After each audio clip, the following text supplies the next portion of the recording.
capítulo 5, diz assim, como de costume, né? Nosso pastor já levantou, fique de pé. Nós vamos ler do 1 até o verso 11. Amém? O título diz assim: Jesus chama os primeiros discípulos.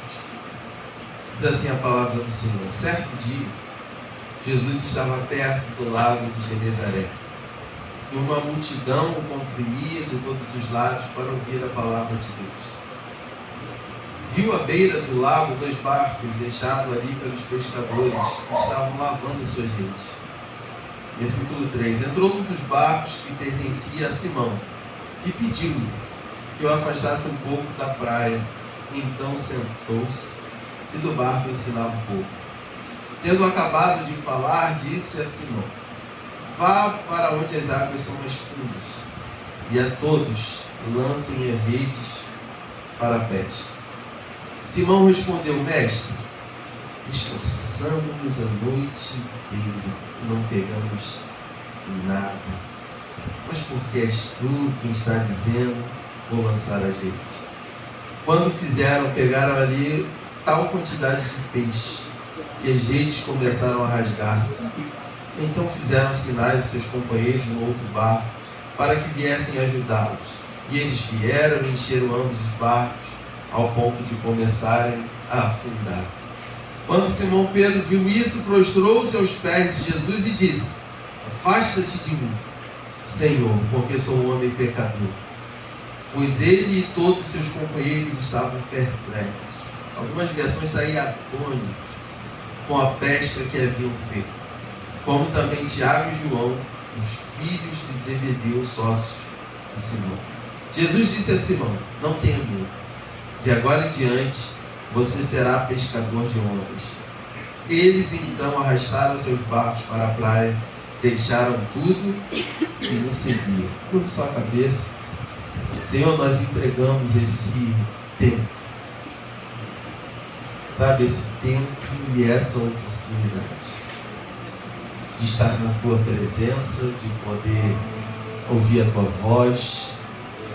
Senhor, essa palavra, Senhor, ela tem queimado no meu coração desde o início da semana. Todo esse milagre, todo esse absurdo, todo esse extraordinário aconteceu por causa de um tempo dentro do barco de Pedro. Ah, Jesus, nós estamos desperdiçando essa semente. Traga-nos, Senhor, a reflexão nessa noite de que o tempo perdido, Senhor, é deixar de ganhar, Senhor, contigo o sobrenatural. Senhor, toma esse tempo, Senhor, entra nele, porque quando tu entra no nosso tempo, Senhor, eu não sei se o tempo passa devagar ou se o tempo passa rápido, ou se o Senhor para o tempo. Eu sei que o sobrenatural acontece no meio do tempo. Tu pode fazer isso, Senhor, 40 minutos, 1 hora, reunidos aqui, pode resolver-se 2 anos de luta que a gente está se desgastando. Foi assim com Pedro. Senhor, aplica essa história no coração da tua igreja.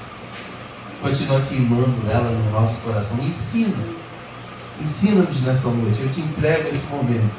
Eu te entrego esse tempo precioso. Pai, no nome de Jesus. Amém? Podem sentar, meus irmãos, por favor. A palavra de hoje é bem breve. Sabe, eu fiquei pensando, seguindo a direção que o nosso pastor tem dado, e eu aprendo muito, desde que estou aqui na IVEC, porque nem sempre eu tinha o costume de dar tempo aquilo que Deus gerava no coração.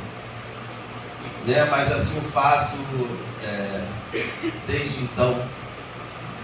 E o tema que Deus tinha queimado ao meu coração, e eu fiquei brigando, eu falei assim, poxa, se eu fosse fazer uma análise, parece que não se encaixa. Mas o que Deus está gritando muito no meu coração essa semana, o tema seria, vai se cumprir. Sabe, eu não tenho motivos nenhum tratar com esse sentimento, mas tem sentimentos tão fortes dentro do meu coração. Sabe, eu estava ali meio louvor, cheguei aqui, pude chegar um pouquinho mais cedo, entrar, coloquei um louvor aqui no YouTube, sabe, pude sentir a graça de Deus. E talvez seja assim na sua vida, no pragmatismo daquilo que estamos vivendo, a gente não tem condição nenhuma. Talvez você não tenha motivo algum, assim como eu. Talvez viva um tempo aí de muita batalha, de muita luta. Estamos vivendo como igreja um tempo de muita enfermidade. Talvez a gente olhe para casa, a gente olhe para o trabalho, a gente olhe para a vida e não veja motivo nenhum para de fato estar se alegrando em Deus. Mas eu creio que essa palavra, não eu, ela possa te proporcionar ainda mais essa certeza no coração de que está vindo algo novo por aí. Sabe, de que Deus vai transformar o nosso tempo. E através do tempo que nós vamos ofertar a Ele vai fazer coisas grandes na nossa vida. Esse texto, ele acontece logo após a tentação de Jesus. Se você acompanhar na sua Bíblia, Lucas 5, 6 em diante, você vai ver, Lucas é chamado de o texto onde você vai encontrar em Lucas e Atos uma teologia do Espírito Santo. Eu estou estudando muito Lucas, eu estou indo para Atos por causa do seminário jovem, porque é onde você vai encontrar o Espírito soprando. Você consegue identificar em Lucas sobre quem o Espírito vem e sobre de quem o Espírito se afasta.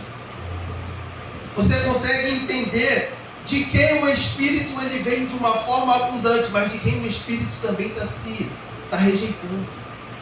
Tanto em Lucas quanto em Atos, a gente vai ver isso em Ananias e Safira. A gente vê isso ao longo da Bíblia. Então é um texto muito rico e importante para todos nós. Então, a partir da tentação de Jesus, parece que o momento que Jesus passa na tentação ali, é o Espírito que o leva.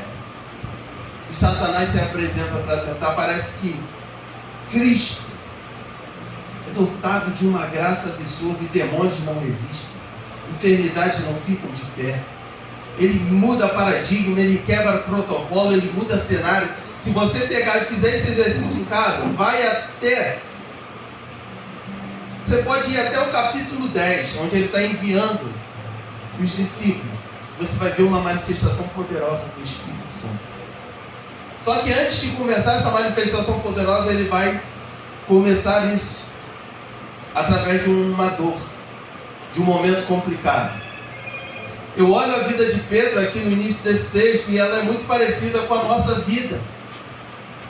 Porque está vendo um texto onde Jesus está passeando e quando ele para de passear, segundo Mateus, segundo Marcos, ele avista na praia 2 barcos. Mas não é 2 barcos que estavam comemorando um dia maravilhoso de pesca.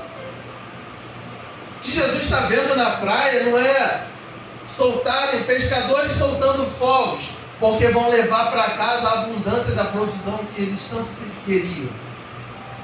O que ele está vendo na praia não é pescadores sorrindo, porque os boletos vão ser pagos. Não é isso que Jesus está vendo. Jesus está vendo são barcos atracados, lavando as suas redes.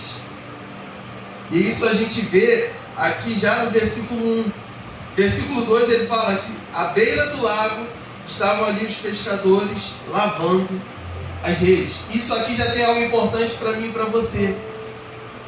Porque o Lucas está querendo relatar e trazer uma mensagem para a gente, para que a gente se motive a pesquisar um pouquinho o que lavar as redes quer dizer. Lavar as redes quer dizer um momento de intervalo. Só que esse intervalo aqui, para eles, é extremamente desgostoso. Porque não é um intervalo onde você vai, exemplo, afiar a sua ferramenta, porque a colheita está grande e vocês não estão tendo como colher uma ferramenta cega. Aqui não. O intervalo é porque eles não apanharam nada. Esse intervalo tem muito a ver com a minha e com a sua vida.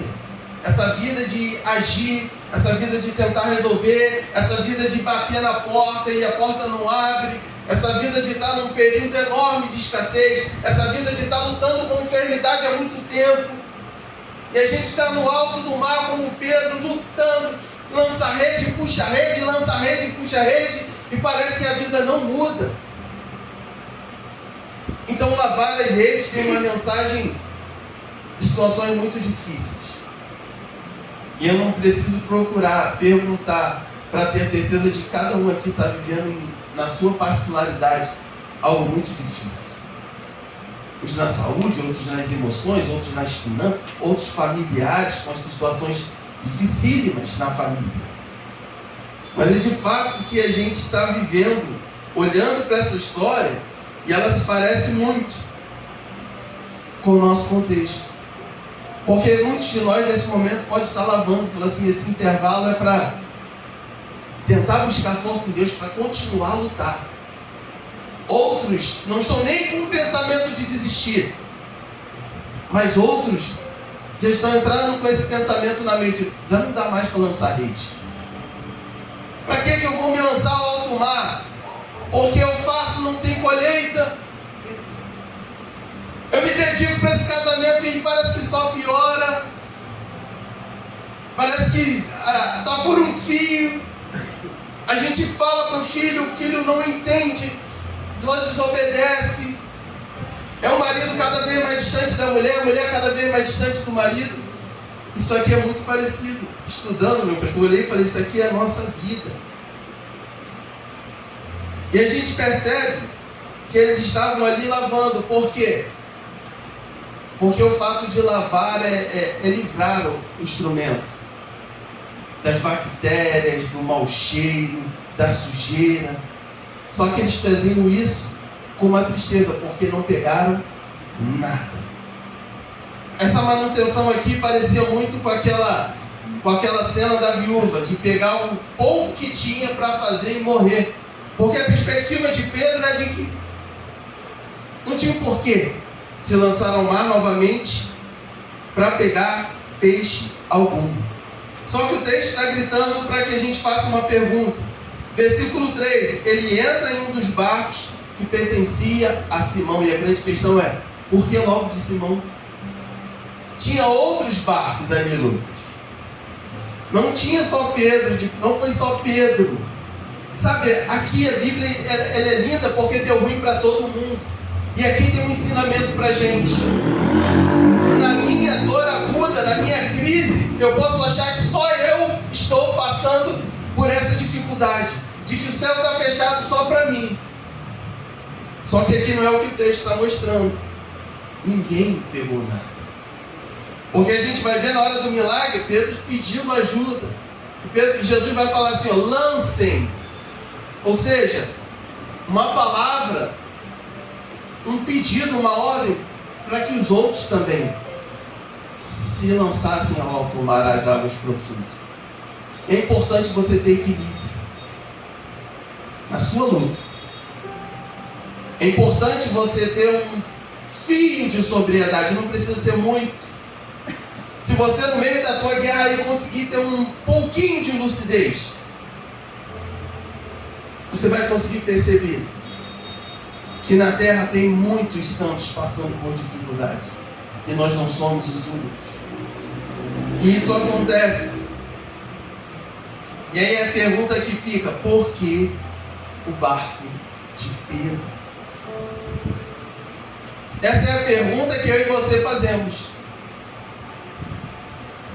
Eu não sei você, mas eu faço muito. Sabe, não é ponto de questionar a soberania não. Mas quem no meio da sua luta, quem no meio daquele desgaste está acelerado para resolver problema, mas parece que é só o seu que não é resolvido. Parece que é só o meu. Parece que as coisas estão a cada vez mais apertando. Parece que é só na minha casa. E é o que o texto está mostrando. E aí Jesus vai escolher o barco de Pedro. Vai falando que pertencia a Simão. Sabe, a gente está, eu não sei você, eu estou há muito tempo, sabe, o pastor usa esse termo, apertado. Não é de hoje que o Senhor está apertando, desacelera. Eu estou muito temeroso para ouvir o que Deus está falando. Porque eu não quero aprender o que Deus está gritando para mim fazer de uma forma mais dura. É melhor obedecer do que sacrificar. Eu fui parado na rua para o homem falar assim, desacelera. Eu estou... não sei se vocês lembram, o evangelista Diego, pregou no primeiro congresso jovem. Encontrei esse homem, ele me indicou a live da igreja dele, né? 20. Eu estou sendo extremamente abençoado por aquela live. E o tema é por uma vida sem medida. Sabe, e de lá para cá, sabe, Deus está mexendo muito com o meu coração. Muito mesmo. Então a gente está vendo Jesus entrando no barco e pedindo para que o barco de Pedro se afastasse. Enquanto Pedro queria dar jeito, enquanto Pedro queria resolver, enquanto Pedro queria peixe, enquanto eu e você queremos uma saída, enquanto eu e você queremos uma resposta, enquanto eu e você queremos uma direção, enquanto eu e você queremos refrigério, o pastor Jesus estava falando para Pedro assim, eu quero culto. Está muito claro que Pedro queria peixe e não pegou nada. Aí Jesus escolhe o barco dele porque queria um culto. E aqui está uma coisa que talvez a gente possa, na nossa mente acelerada, está perdendo muito com Deus. Sabe, o que eu estou sentindo de Deus é para parar. É para não me mover 1 centímetro antes de prestar culto. Nós temos um beco sem saída. O que a gente faz? Não, eu vou lá no cartão. Não, eu vou no amigo. Não, eu vou na patroa. Não, eu vou atrás das minhas férias, está atrasado. É assim que está a nossa mente. É assim, é igualzinho a Pedro. Eu vou para o mar, eu lanço e puxo. E aí Deus falou assim, pode parar, não vai ter peixe nenhum. Porque o que eu quero agora é um tempo de culto. Aleluia. A gente está cheio de porta para escolher, mas sem ter um tempo com Deus. E aí a gente está igual barata tonta, batendo cabeça.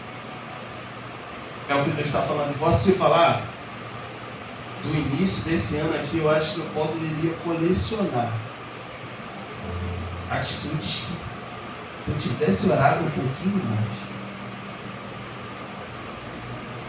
talvez seja assim na sua vida também. E é engraçado, Pedro está no mar, não pesca nada.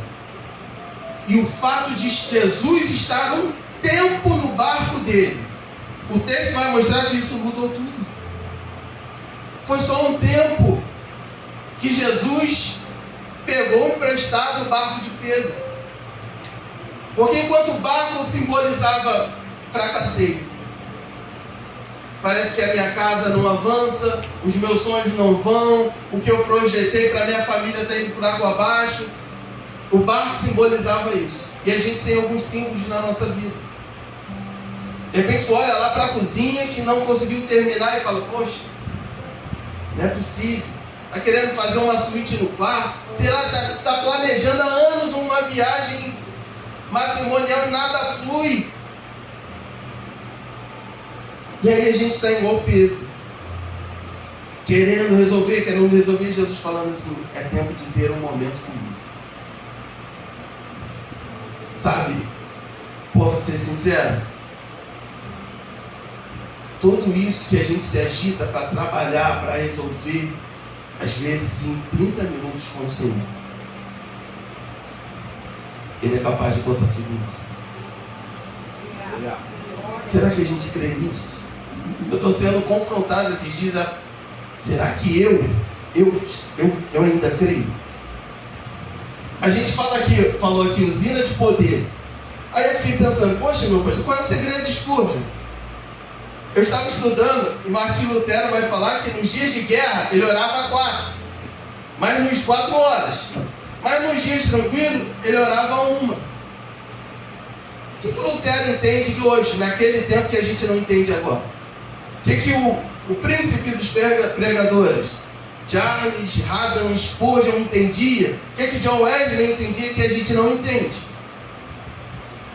O que eles faziam com o tempo deles com Cristo, que a gente não anda fazendo? Que Pedro quer peixe. Não, é isso. É de um quarto emprego que eu preciso. Não, eu preciso de um prêmio. Não, o que eu preciso é da minha nomeação. Não, o que eu preciso é que minha esposa assine carteira. A gente está assim, em alto mar, e lança a rede e não pega nada. E o Espírito sussurrando: eu quero tempo. Eu quero mais tempo. E aí o sucesso desses homens, sabe o que era? Se eles não tomassem banho, eles fediam igual nós fedemos. Se não escovassem o dente, ficavam com bafo. E a gente parece que eles eram extraterrestres. Mas eles talvez faziam uma coisa que eu e você não fazemos. Começavam o dia com Deus, a tarde era com Deus, a noite era com Deus, a madrugada era com Deus. A nós não, nós começamos com a série da Netflix. E aí no meio do dia a gente está maratonando a série ainda. Aí depois a gente está vendo o canal do YouTube sobre o Flamengo. E aí tudo que a gente vai se parecer realmente é com Pedro em alto mar, não pegando nada a noite toda.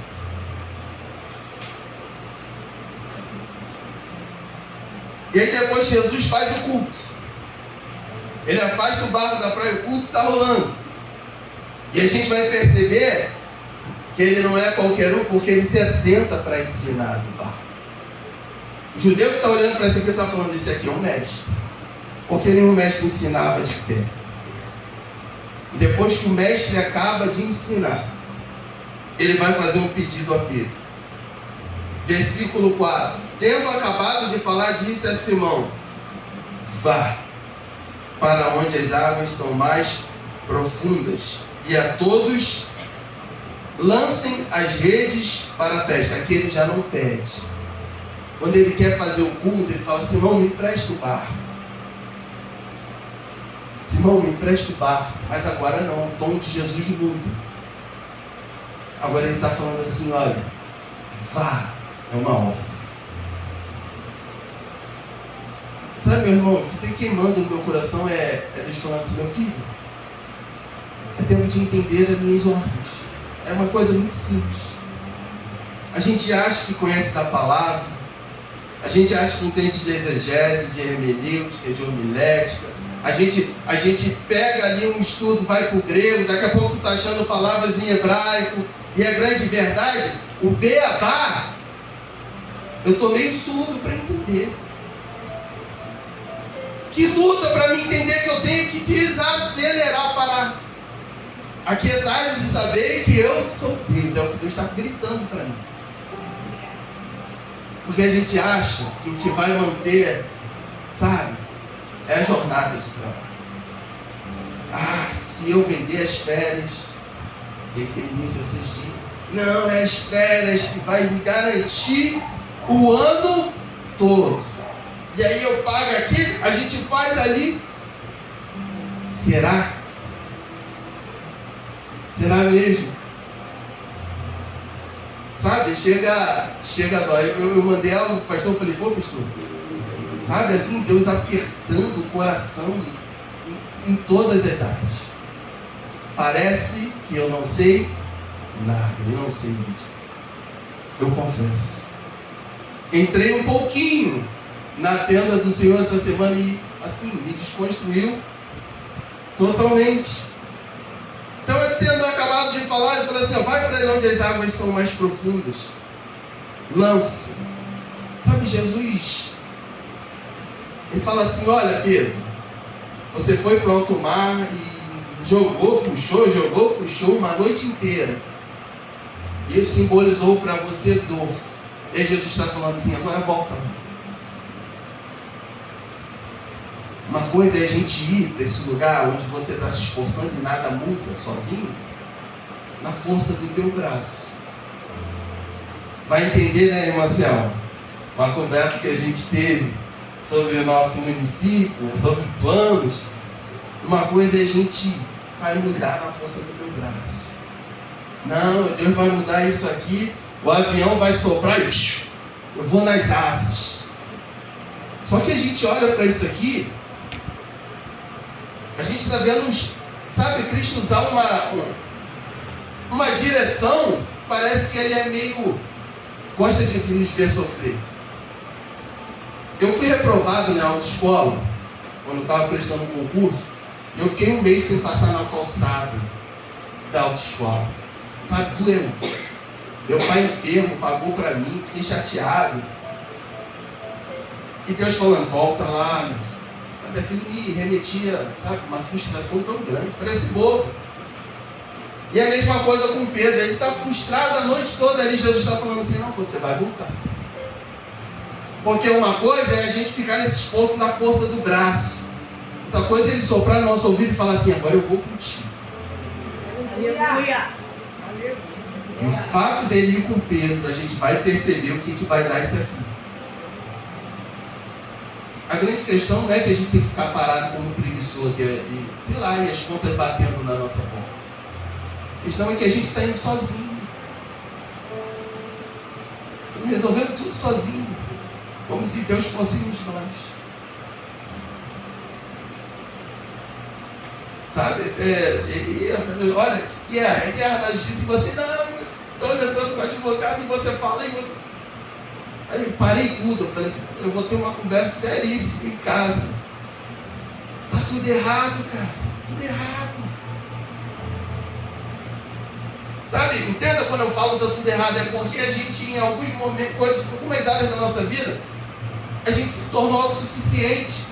E acho que, não, já fui, Senhor, vem, agora vem. É assim que a gente está fazendo. E aí Jesus fala assim, não, volta lá onde você se esforçou e não resolveu. Agora a gente vai junto.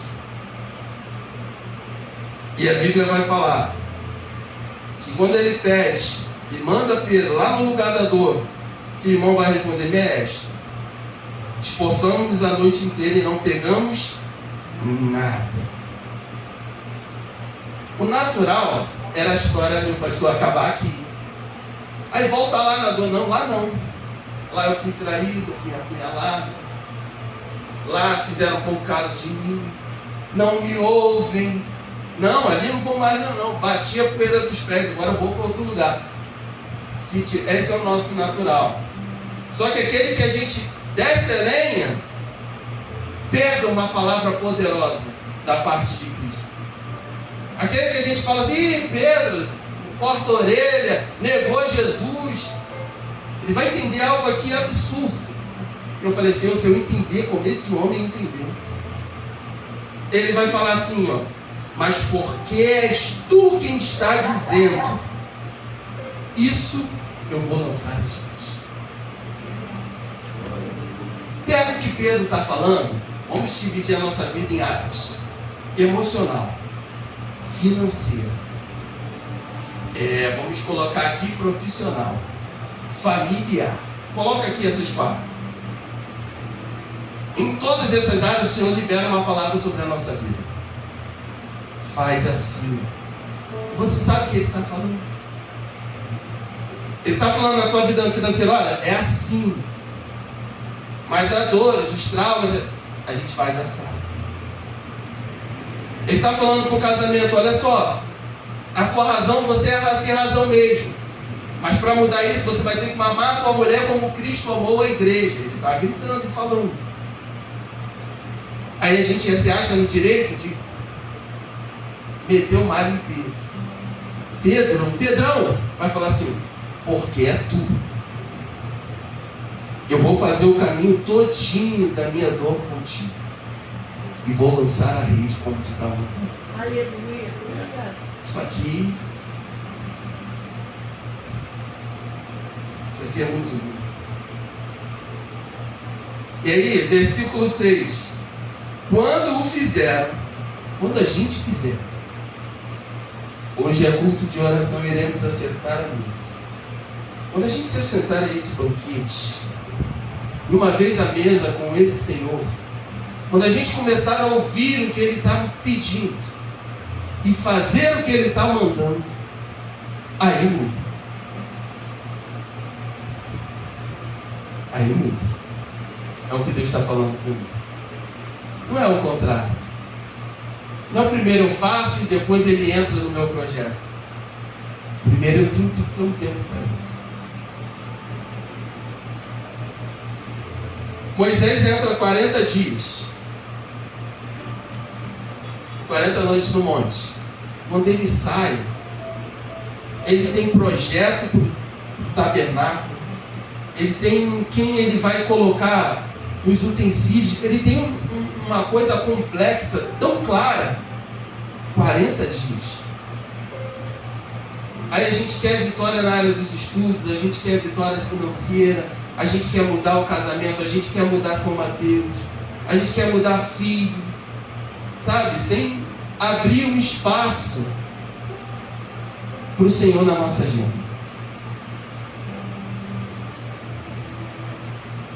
A gente olha um homem que larga o dinheiro e sobe na figueira brava para ver Jesus. Jesus entra na casa dele e salva a vida de Zaqueu. Parece que a gente não está sabendo nesse dia lidar muito com o nosso tempo. E aí, porque eles pegaram tal quantidade de peixe, que as redes começaram a rasgar-se. E aí o instrumento que antes era dor, fracasso, frustração, que era a rede, e você tem a sua. Se eu te der 10 segundos para pensar, reflete. Qual é o símbolo hoje do seu fracasso? Eu tenho alguns. Eu duvido que você não tenha. Sabe aquela imagem que você fala assim, pô, isso aqui poderia ser diferente. Sabe, eu cheguei a esses anos de vida, isso não me deixa orgulhoso. Sabe, eu poderia estar experimentando algo melhor. Sabe, assim é a nossa vida. E a gente vai ver isso acontecendo aqui. E aí, aquilo que era dor é o que vai fisgar Pedro. Porque a rede que ele lançou a madrugada toda e não pegou nada, foi o que Cristo usou para guardar aquele homem, e ele nunca mais foi outro. Para você é fim de casamento, para você esse ciclo não passa financeiro, para você minha vida profissional não muda. Talvez seja isso que o Senhor vai pegar para operar o milagre dele, para que a gente nunca mais esqueça. Eu tenho certeza que quando Pedro, ao longo da sua vida, olhava para a rede, ele falava, a dor o Senhor transformou em alegria. Mas vai ser sempre dor quando for na força do nosso braço. Quando for do nosso jeito, vai ser sempre doloroso. Vai sempre simbolizar dor, fracasso. Mas quando é sobre a palavra dele, imagina um Pedro. Toda vez que Pedro via, imagina Pedro vendo redes. Fala, nossa, isso é instrumento de milagre. Mas aí a gente acha que o nosso emprego, a nossa vida, a nossa família é instrumento de problema. Não vê uma perspectiva de que o Senhor pode usar isso para transformar.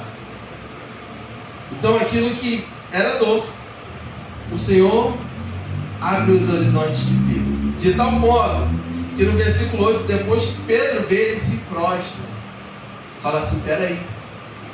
Sabe que Pedro já não via mais Jesus como um professor. Porque quando ele vê aquele absurdo, sabe, uma vez que a gente escancarar a porta do nosso coração para dar tempo para ele, a gente vai passar a entender quem de fato o nosso Deus é. Sabe, a gente vai se assentar à mesa com ele com uma nova visão. Sabe, olha a reflexão de Pedro. Eu sou um homem pecador, afasta de mim. O pescador experiente está abismado com aquilo que Deus fez. Meus irmãos, qual foi o tema da palavra dessa noite?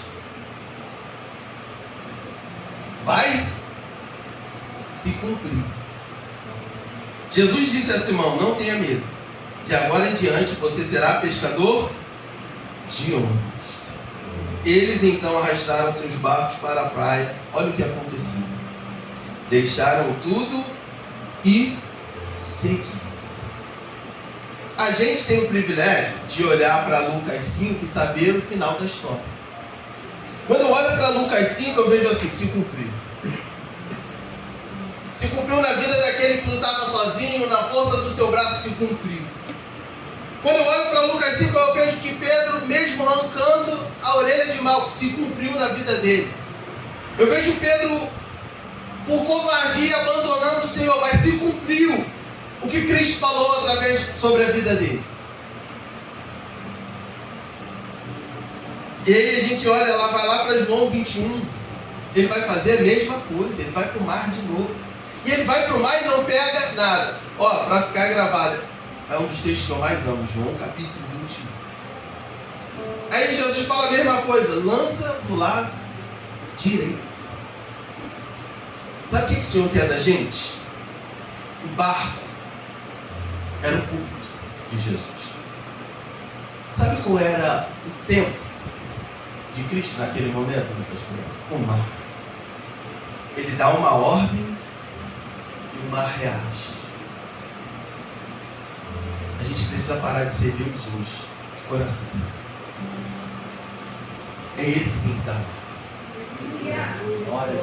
Eu fico pensando, eu limpei lá o meu futuro escritório, adornei, deixei cheirosinho. Eu fico pensando, meu pastor, o dia que eu der 30 minutos para o Senhor, todos os dias de qualidade dentro daquele espaço. Se numa praia, ele pega o barco de Pedro como púlpito e ordena o mar como todo o seu templo, a extensão da sua glória, e inúmeros peixes reagem para o lado direito e pulam dentro da rede. Imagina quando a nossa casa for um templo dele. Aleluia. Imagina quando o teu quarto, a tua sala. Imagina quando a gente estiver fazendo comida, de fato ele estiver conosco. Sabe isso? Sabe, o Senhor está recendendo algo que eu vivi lá 300 anos lá atrás. Eu falei: Jesus, é sério que eu estava assim, Senhor? E aí eu falei: Senhor, o mar é o templo. E a grande questão é: o mar reagiu. Será que a tua vida não vai, não? O mar reagiu à ordem de Cristo. O nosso casamento não reage, não? Se não está reagindo, vamos parar um pouquinho. Por que não está? Se a gente vive em escassez, por quê? Por quê? Será que é difícil demais a ordem do Senhor ressoar na nossa vida financeira, na família, no profissional? É difícil? É difícil demais para Ele? E aí o mar reage.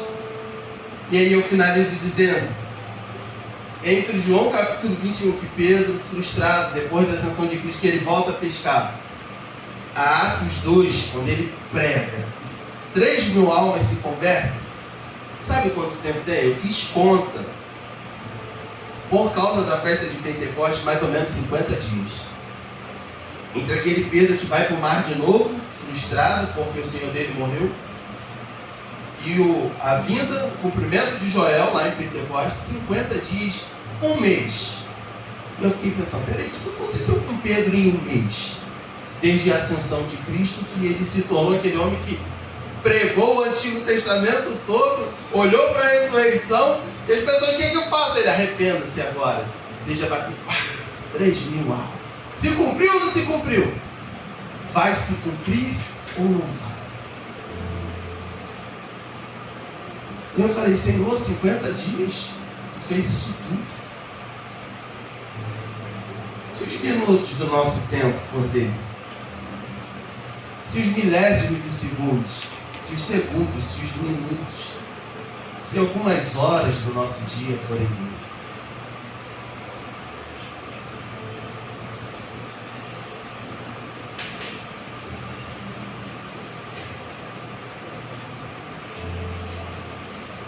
Eu escutei uma palavra absurda ontem. Eclesiastes 9:11. Salomão está dizendo: percebi ainda outra coisa debaixo do sol. Presta atenção.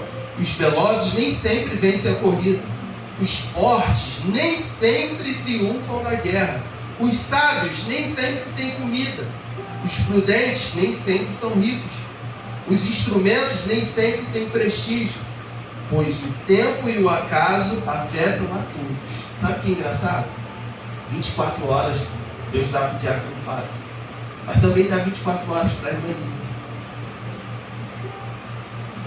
Ele deu 24 horas para mim, ele deu para 24 horas para a nossa irmã ali também. E aí Salomão está falando, nem sempre o veloz é que vence tudo, o forte, brabão é que vai vencer tudo. Sabe quem vai vencer?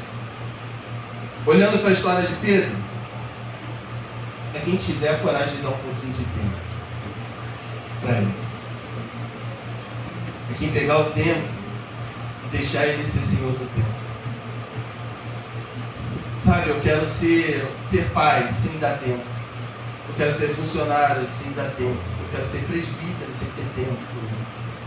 A gente quer ter sucesso sem ter tempo. Essa história só está nos relatada hoje porque Pedro voltou e falou assim: não, eu vou confiar na tua palavra, vou te dar esse tempo. No meu barco, o extraordinário aconteceu. Eu espero muito, de todo o coração, que essa palavra ela continue reverberando na sua mente, para que a gente consiga olhar para Cristo de uma outra forma. Sabe, que você se apaixone pelo teu Senhor novamente. Sabe que a vontade de fazer aquilo que Ele está te mandando continue sendo uma prioridade na sua vida. Tira lá, sabe, eu não sou Deus, tira lá, sabe, o teu ímpeto de resolver as coisas com só tira, vamos tirar isso. Sabe, eu estava na minha loucura, meu pastor, pensando um dia com Deus aqui na IBEC. Falei, Senhor, eu estou empolgado demais. Eu vejo Davi falar assim: um dia na tua casa, no Salmo, vale mais que em outras partes mil. Preferi estar às portas da casa do Senhor. E a gente acha que sabe, é o mês inteiro batalhando e correndo atrás, na nossa força que vai resolver. Talvez é 30 minutos com o Senhor. Talvez é 1 hora do nosso dia é que vai resolver. Talvez é sentando nessa mesa que vai ser posto espiritual, sabe, entregando tudo para Ele. Eu espero que o que é de mais precioso na nossa vida hoje, a gente consiga entregar a Ele. Assim como Pedro fez. Vamos deixar Ele fazer o culto. Vamos deixar Ele fazer o culto. Vai emprestar a tua casa para Ele, assim como Pedro emprestou o barco.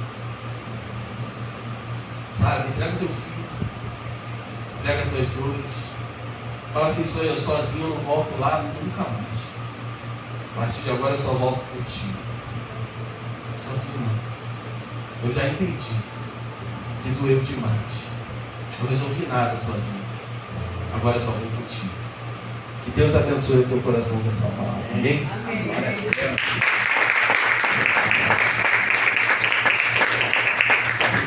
Glória a Deus. Irmãos, vamos